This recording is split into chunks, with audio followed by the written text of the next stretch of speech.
अस्सलाम वालेकुम friends, welcome back after long time. तो माइक्रोसॉफ्ट एक्सेल के और वर्ड के हमारे चैनल पर बहुत से ट्यूटोरियल्स ऑलरेडी मौजूद हैं। अगर आप माइक्रोसॉफ्ट वर्ड जो है वो कंप्लीट कोर्स देखना चाहते हैं, सीखना चाहते हैं उससे, तो उसका लिंक आपको डिस्क्रिप्शन में मिल जाएगा, वहाँ से आप सीख सकते हैं।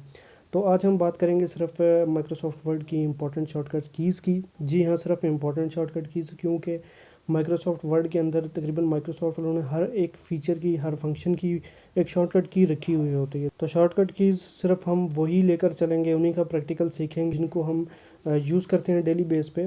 तो शॉर्टकट कीज़ सीखने का इम्पोर्टेंस ये है कि अगर एक बंदा 20 मिनट पे माइक्रोसॉफ्ट वर्ड पे एक काम करता है, एक्टिविटी करता है, टाइपिंग की बात नहीं कर रहा, अगर कोई काम 20 मिनट में करता है टाइपिंग के अलावा जो फॉर्मेटिंग है उसके हवाले से, तो वही काम एक एक्सपर्ट जो शॉर्टकट कीज़ जानता है वो 7-8 मिनट पे 20 मिनट का काम कर लेगा। तो शॉर्टकट कीज़ का ये इंपॉर्टेंट रोल होता है। तो ये आप उस सूरत में ज़रूर सीखें कि अगर आप डेली बेस पे यूज़ कर रहे हैं, अदरवाइज़ शॉर्टकट कीज़ को इतना ज़्यादा टाइम देने की ज़रूरत नहीं है। बहरहाल कुछ इंपॉर्टेंट और ईजी शॉर्टकट कीज़ आज की वीडियोज़ में लेकर आया हूँ जो कि आपके लिए रियली हेल्पफुल होने वाली हैं। तो इनकी एग्जांपल्स को समझाने के लिए कुछ प्रैक्टिकली मैं यहाँ पे एक रैंडम पैराग्राफ जनरेट कर लेता हूँ, जिसके लिए माइक्रोसॉफ्ट वर्ड के अंदर एक सिंपल सा फार्मूला यूज़ होता है, जो कि इसका बिल्ट इन फंक्शन जो है उसकी मदद से हम यहाँ पे रैंडम टेक्स्ट जनरेट करवाते हैं। तो यहाँ पे आपने लिखना है is equal to rand bracket open और ब्रैकेट क्लोज। इसके बाद आप एंटर प्रेस करेंगे तो यहाँ पर आपके पास एक रैंडम पैराग्राफ जो है वो माइक्रोसॉफ्ट वर्ड जो है वो आपके लिए जनरेट कर देगा। पैराग्राफ यहाँ पे सक्सेसफुली हमारे पास जनरेट हो चुका है। तो सबसे पहले हम कुछ बात करेंगे, इसको पैराग्राफ को हम कॉपी कर लेते हैं और यहाँ पर हम इसको कंट्रोल वी की मदद से पेस्ट करते हुए थोड़ा टेक्स्ट ज़्यादा कर लेते हैं। तो शॉर्टकट कीज़ तो बहुत सही है, लेकिन हम सबसे पहले बेसिक से चलते हैं। तो यहाँ पे हमारे पास माउस की शॉर्टकट की जो है वो मैं आपको बता देता हूँ। कुछ माउस की शॉर्टकट कीज़ भी होती हैं, जैसे ये एक वर्ड है, इसके ऊपर मैं डबल क्लिक करूँगा तो ये पूरा वर्ड ऑटोमेटिकली सिलेक्ट हो जाएगा। आप जानते होंगे किसी वर्ड को सिलेक्ट करने के लिए यहाँ पर क्लिक करके हमें माउस को मूव करना पड़ता है, तो इसकी मदद से ये हाईलाइट हो जाता है। ये टेक्स्ट हमारे पास सेलेक्ट हो चुका है। तो इस को सेलेक्ट करने के बाद हम इस पर कोई काम कर सकते हैं। तो फिलहाल मैं आपको शॉर्टकट कीज़ के बारे में बता रहा हूँ, इसलिए इसके ऊपर इफेक्ट वगैरह मैं नहीं बताने वाला।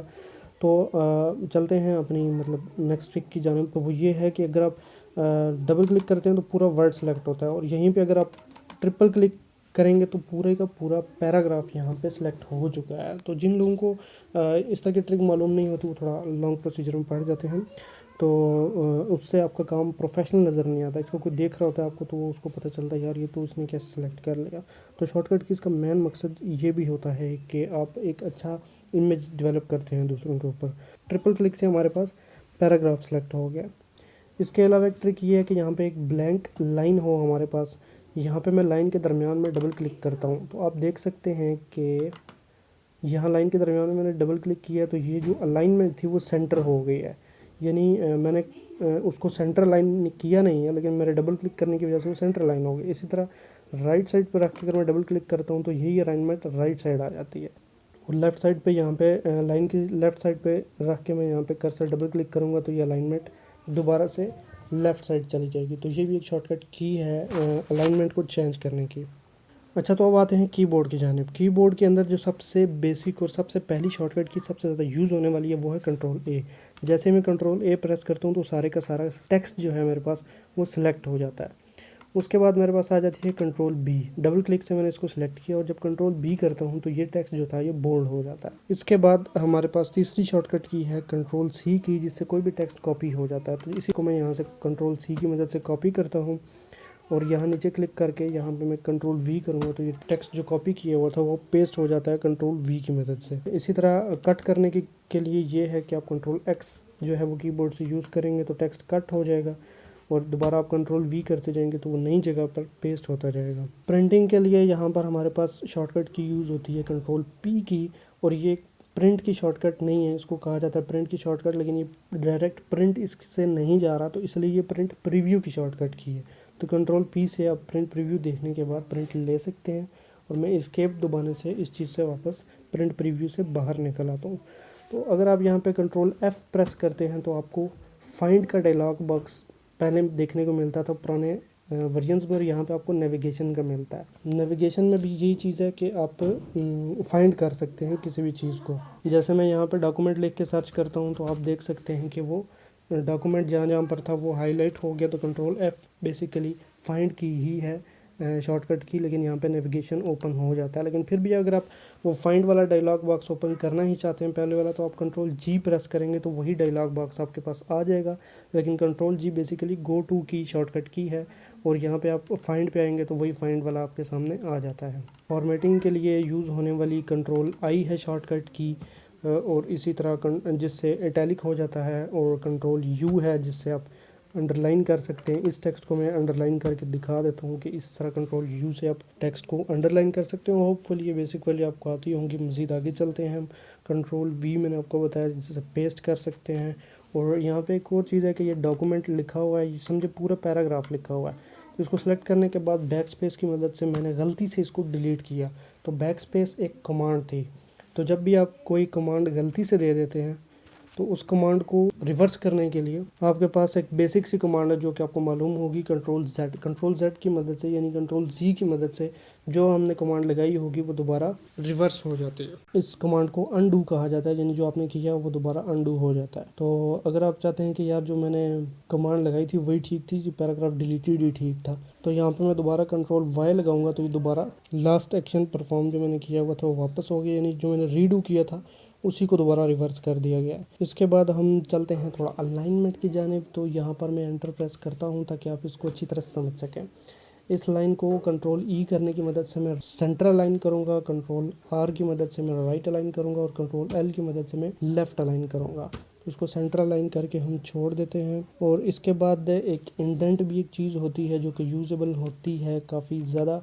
मैं यहाँ पे कंट्रोल M प्रेस करूँगा तो ये एक स्टेप आगे जाता जाएगा। ये देखें आप, ये इंडेंट जो है हमारा वो इसको एक स्टेप यानी एक टैब आगे लेके जा रहा है, जो कि 5 स्पेसेस के इक्वल होता है। तो इसी को रिवर्स करने के लिए कंट्रोल Q होता है हमारे पास, जो कि इंडेंट को रिमूव करके, सारे इंडेंट्स को रिमूव करके आपके टेक्स्ट को एक्सट्रीमली लेफ्ट साइड पे ले जाता है आपके मार्जिन्स के साथ। उसके बाद जब हमें फ़ॉन्ट इंक्रीज़ करना होता है तो उसके लिए भी एक शॉर्टकट की है कि आप टेक्स्ट को सिलेक्ट करें और कंट्रोल शिफ्ट और ग्रेटर देन वाला कीबोर्ड से बटन प्रेस करेंगे तो यहाँ पर आपके पास पहले तो डायरेक्ट 12 साइज़ पे आएगा, और उसके बाद 2 स्टेप्स अप जाता जाएगा आपको फ़ॉन्ट, और इस तरह से आप इसको इंक्रीज़ कर सकते हो। इसी तरह आप स्मॉलर देन वाली जो ब्रैकेट है उसकी मदद से आप इसको दोबारा छोटा कर सकते हो। उसके अलावा यहाँ पे ये वाली ब्रैकेट जो है, इसको अगर आप कंट्रोल के साथ प्रेस करते हैं तो एक एक पॉइंट जो है वो फ़ॉन्ट का साइज़ डिक्रीज़ होता चला जाएगा। इसी के साथ वाली ब्रैकेट को आप यूज़ करेंगे, जो बड़ी ब्रैकेट है यानी क्लोजिंग ब्रैकेट, इसको आप प्रेस करते चले जाएंगे तो एक एक पॉइंट जो है वो टेक्स्ट साइज इंक्रीज होता चला जाएगा। इसके बाद कर्सर मूव करने के लिए भी कीबोर्ड शॉर्टकट कीज होती है, यानी आपने यहाँ आना है तो आप माउस को पकड़ेंगे, फिर यहाँ आएंगे और फिर यहाँ आएंगे। तो जो लोग कीबोर्ड यूज़ कर रहे होते हैं वो बार बार माउस पे हाथ रखने से थोड़ा अवॉइड करते हैं, इससे स्पीड बिल्डअप होती है। तो अगर आप कर्सर को इस तरफ लेकर आना चाहते हैं माउस को यूज़ किए बिना, तो आप तो एक एक करेक्टर अगर इधर आना चाहते हैं तो फिर तो लेफ्ट एरो की प्रेस करके आप इधर आ सकते हैं।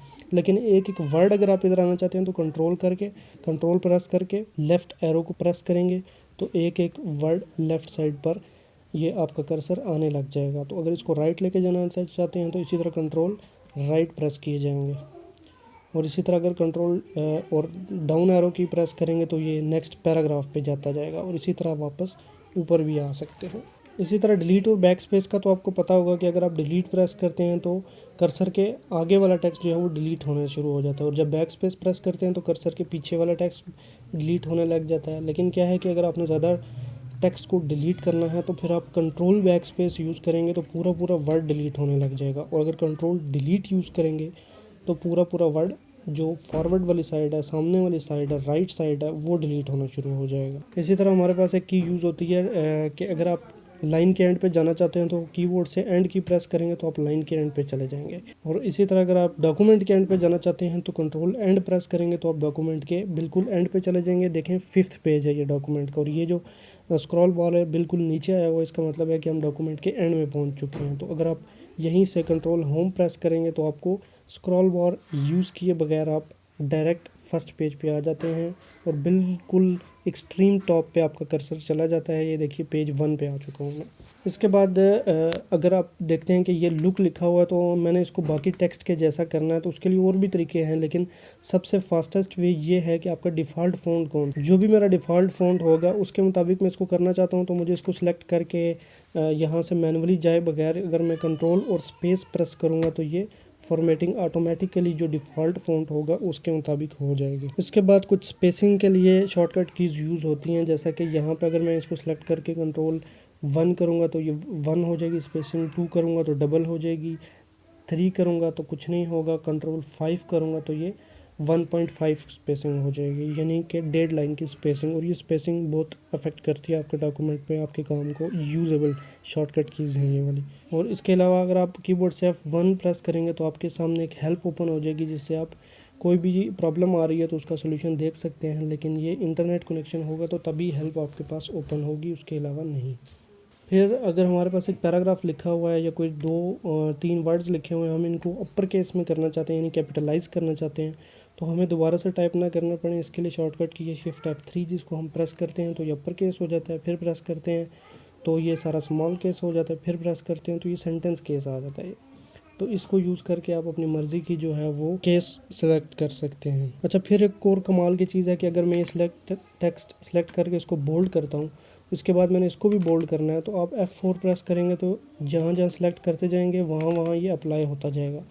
तो F4 जो है वो बेसिकली आपके एक्शन को रिपीट करवाता है। तो अगर आप कोई भी एक्शन परफॉर्म करके नेक्स्ट किसी चीज़ को सिलेक्ट करके F4 करते हैं तो वो एक्शन रिपीट होता जाएगा, और ये बहुत ही ज़्यादा यूज़फुल शॉर्टकट की है। फिर F7 आपके पास शॉर्टकट की आती है आपके स्पेलिंग और ग्रामर चेक को करने के लिए, क्योंकि ये एक ऑटो जनरेटेड जो है पैराग्राफ है और टेक्स्ट है, इसके अंदर कोई मिस्टेक टाइपिंग की थी नहीं, लेकिन अगर कोई मिस्टेक होती है तो वो आपको बता देता है। F7 की मदद से ये स्पेलिंग और ग्रामर चेक जो है वो रन होता है।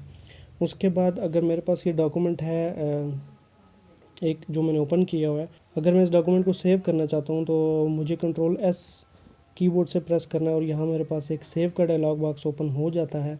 तो क्योंकि मैंने इसको फर्स्ट टाइम सेव कर रहा हूँ इसलिए मेरे पास सेव एज़ का डायलॉग बॉक्स आया कि इसको अपने कंप्यूटर में कहीं पर भी सेव कर लेता हूँ, ठीक है। लेकिन अगर इसी डॉक्यूमेंट को मैंने दोबारा से सेव करना है और किसी नई लोकेशन पे नए नाम के साथ सेव करना है, तो फिर उसके लिए मुझे कीबोर्ड से F12 प्रेस करेंगे तो आपके पास ऑप्शन आएगा इस फाइल को डायरेक्टली सेव करने का, और उससे आप फाइल का नाम भी चेंज कर सकेंगे। लेकिन मैं अगर F12 प्रेस करता हूँ तो मेरी रिकॉर्डिंग जो है वो क्लोज़ हो जाती है, इसलिए मैं आपको यहाँ से मैनुअल दिखाता हूँ कि सेव एज़ पे आपके पास एक नई लोकेशन पे जाकर आप फाइल को नए नाम के साथ सेव करते हैं और पहले वाली भी महफूज रहती है।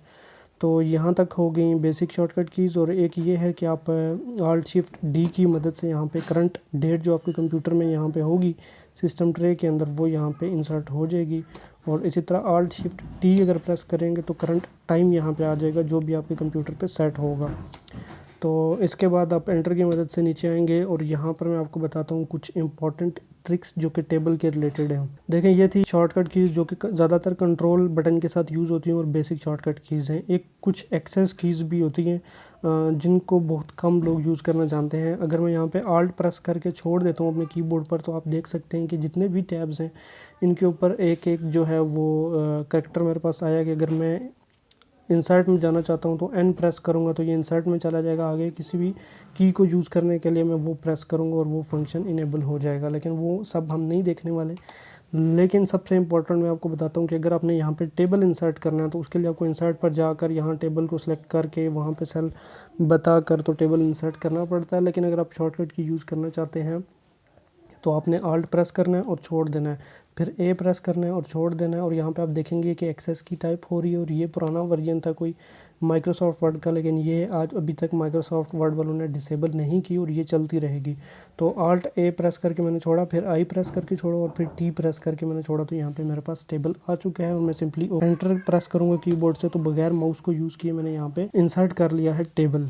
तो इसके अंदर और भी कुछ डिफ़िकल्टीज़ आती हैं कि मिसाल के तौर पर यहाँ कुछ टेक्स्ट लिखा है, इसके बाद मैं टैब प्रेस करके आगे जा पा रहा हूँ, और कुछ लोग जो हैं वो बिगनर्स जो होते हैं वो माउस की मदद से जाते हैं। तो टैब की मदद से हम आगे जा सकते हैं, वापस अगर आपने पीछे आना है तो शिफ्ट टैब प्रेस करेंगे तो आप दोबारा से पीछे आ सकते हैं। इसके अलावा अगर आपने यहाँ पर कोई नया कॉलम जो है वो इंसर्ट करना है तो आप यहाँ से राइट क्लिक करके करते रहते हैं। तो मैं आपको शॉर्टकट की बताता हूँ इसी तरह short method Alt A I और L प्रेस करेंगे तो आपके पास लेफ़्ट साइड पे इंसर्ट हो जाएगी बिना माउस को यूज़ किए। तो इसी तरह आप Alt A I R press करेंगे तो राइट साइड पे आपके पास आ जाएगी। और इसी तरह अगर आप किसी सेल या किसी रो या कॉलम को डिलीट करना चाहते हैं तो सिंपली आपने Alt A D C से जो है वो कॉलम डिलीट हो जाएगा, और Alt+A+D+R से जो है वो रो डिलीट हो जाएगा। ये R और C का चक्कर है। तो इसी तरह मज़ीद कॉलम अगर आपने इंसर्ट करने हैं, सेल्स इंसर्ट करने हैं, तो मैनुअल इंसर्ट करने के बजाय अपनी स्पीड को बिल्डअप करते हुए आप टैब की को प्रेस किए रखेंगे तो आपके पास यहाँ पे एक टेबल जो है वो पूरा इंसर्ट हो जाएगा, क्योंकि बड़ी स्पीड के साथ यहाँ पे आपके पास सेल आगे क्रिएट होते जाएंगे। लेकिन यहाँ पे एक और बहुत इम्पॉर्टेंट चीज़ ये है कि जब आपने इस टेबल को यहाँ पर इंसर्ट किया है तो ये पेज की लेफ़्ट साइड पे आ रहा है। तो अगर आप ये इस चीज़ पे क्लिक करेंगे और पूरा से टेबल सेलेक्ट हो जाएगा। आप कंट्रोल-E करेंगे तो सेंटर लाइन, कंट्रोल-R करेंगे तो राइट अलाइन। ये चीज़ पहले भी डिस्कस हो चुकी है, लेकिन प्रॉब्लम ये है कि जो हमारा टेबल है वो पेज की विड्थ के बराबर बिल्कुल इक्वली नहीं आ रहा। तो हमें यहाँ से मैनुअली इसको ड्रैग करके वो करना पड़ता है एडजस्ट। तो इसकी शॉर्टकट की भी है। अब यहाँ पे इसको सिलेक्ट करके रखें, आप ऑल्ट प्रेस करें, उसको छोड़ दें, फिर उसी तरह A और फिर W, यानी इसमें जितनी भी कीज़ यूज़ हुई हैं वो मैंने सेपरेटली यूज़ किए हैं, सबको इकट्ठा प्रेस नहीं किया। तो शॉर्टकट की टोटल हुई Alt+A+W। तो ये सुनने में थोड़ी मुश्किल है, लेकिन अगर आप रूटीन में इस तरह टेबल्स वगैरह इंसर्ट करते हैं तो आपके लिए यूज़फुल होंगी। तो इस तरह से आप टेबल्स पे जो है वर्क कर सकते हैं। तो फ़ाइल को सेव करने के लिए भी कंट्रोल+S की शॉर्टकट की आपको बताई है। अगर आपने फ़ाइल को ऑलरेडी सेव किया हुआ और उसको क्लोज़ करना चाहते हैं तो कंट्रोल-W से फ़ाइल क्लोज़ हो जाएगी। अगर सेव नहीं है तो ये पूछ लेगा आपसे कि आप इसको सेव करना चाहते हैं या नहीं। यहाँ पर आप S प्रेस करेंगे तो फ़ाइल को क्लोज़ कर देगा सेव करने के बाद। फ्रेंड्स, आज के लिए इतना ही। यहाँ पे बैरियर्स बहुत ज़्यादा हैं, वीडियो रिकॉर्ड करना मेरे लिए बहुत मुश्किल काम होता है। तो फ्रेंड्स, मिलते हैं नेक्स्ट वीडियो में। आज तक के लिए इतना ही। पसंद आई है तो लाइक करें और शेयर करें अपने फ्रेंड्स के साथ। और मेरी कंप्लीट कोर्सेज़ जो हैं वो माइक्रोसॉफ्ट वाले ऑफिस एप्लीकेशंस पे वो आपने ज़रूर देखने हैं। वीडियो एडिटिंग का भी एक ट्यूटोरियल है छोटा सा बेसिक सा, वो भी देखें, लिंक डिस्क्रिप्शन में मिल जाएगा। और माइक्रोसॉफ्ट वर्ड को डाउनलोड करने के लिए लिंक जो है वो मेरी वेबसाइट पर है advanceduser.net, वहाँ से फ्री वर्जन डाउनलोड होता है। तो मिलते हैं नेक्स्ट वीडियो में। अल्लाह हाफिज़।